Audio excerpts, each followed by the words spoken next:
Hello everyone, কেমন আছো সবাই? আশা করছি সবাই খুব ভালো আছো আর আমিও খুব ভালো আছি। চলে এলাম নতুন একটা মিনি ব্লগ নিয়ে। আমি এসেছিলাম দুদিনের জন্য মাসির বাড়িতে। তাই সন্ধ্যায় মাসি বলল যে কালই তো চলে যাবি, চল বাইরে থেকে একটু ঘুরে আসি।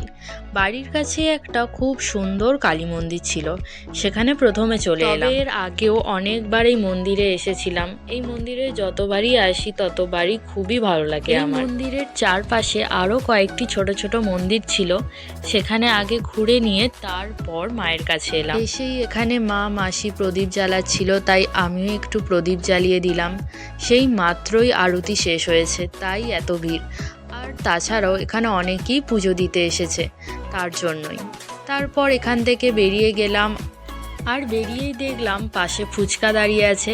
ঘুরতে বেরিয়েছি মানে ফুচকা তো খেতেই হবে, তাই এখানে সবাই দাঁড়িয়ে ফুচকা খেলাম। ফুচকাটা তো দারুণ বানিয়েছিল, খুবই সুন্দর বানিয়েছিল। ভাবলাম আরও যদি কয়েকদিন থাকতাম তাহলে ফুচকা খেতাম। যাই হোক, আবার পরের বার যখন আসবো তখন খাবো। আর এই যে ইনি হলেন আমার বোন, এনার কিছু বক্তব্য ছিল ভিডিও নিয়ে, সেগুলোই বলছিল। ওর কথা শুনতে শুনতে চলে গেলাম পার্কে। এই পার্কে সবাই আসে মর্নিং ওয়াকের জন্য, আর এগুলোর ওপরে বসে সবাই এক্সারসাইজ করে। তবে আমি কিন্তু এগুলোর নাম ঠিক জানি না। মাসিও নাকি সকালে এখানে হাঁটতে আসে আর এগুলোর ওপর উঠে এক্সারসাইজ করে, তাই আমি একটু ট্রাই করছিলাম। ভয় লাগছিল প্রথমে, তারপর বেশ ভালো লাগছিল। আর এই যে এটাতে তো ছোটবেলায় অনেকবার উঠেছিলাম, আর এখন বড় হয়ে গেছি তবুও উঠেছি।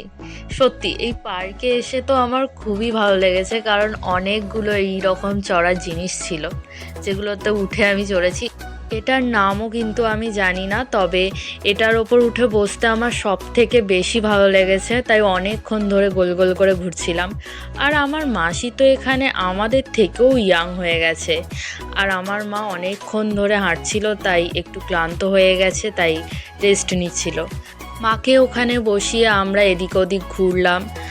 আর এই লেখাটার সামনে গিয়ে আমি একটু ফটো তুলছিলাম, কিন্তু আমাকে তো বোঝাই যায়নি, আমাকে পুরো অন্ধকারের মধ্যে লাগছিল, আর পিছনে শুধু আলোটাই বোঝা যাচ্ছিল। যাই হোক, ফটো তো ভালো এলো না, তাই একটু ঘুরে দেখছিলাম চারিদিকটা। আর হাঁটতে হাঁটতে দেখলাম পাশেই কতগুলো গোলাপ ফুলের গাছ। শুধু লাল গোলাপ না, সাদা গোলাপও ছিল। সাদা গোলাপগুলো সব থেকে বেশি ভালো লাগছিল। ভাবছিলাম একটা তুলে নিই, তারপর ভাবলাম যে থাক, গাছের গোলাপ গাছেতেই বেশি সুন্দর লাগছে। তো চলো, ভিডিওটা এখন এই পর্যন্তই। ভিডিওটা কেমন লাগলো অবশ্যই কমেন্ট করে জানিও। দেখা হচ্ছে নেক্সট কোনো ব্লগে। এখন টাটা।